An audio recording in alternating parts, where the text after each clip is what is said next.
Klientas galvoja, kad aš padarysiu SEO ir tai SEO lygų pardavimai. Labai geras klausimas. Dėl to aš klientui prieš projektą visą laiką klientą nuteikiu.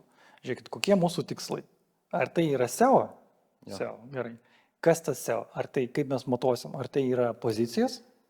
Ar tai yra srautas tinklapyje?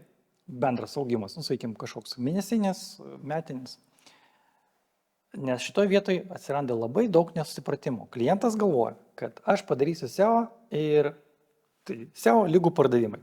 Taip. Kodėl tai nėra pardavimai?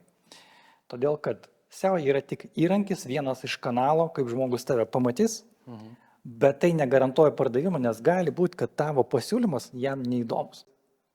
SEO.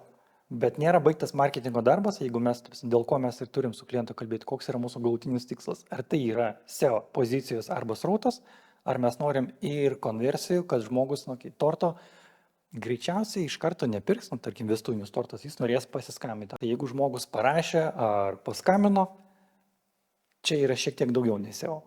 Jo, čia jau pritrauktas biški ir marketingas, nes turi kažkaip pritraukti. SEO tai pasėjo, kad parodė, kad yra tie tortai, o dar turi būti pritraukimas žmogaus. Taip, SEO yra srautas.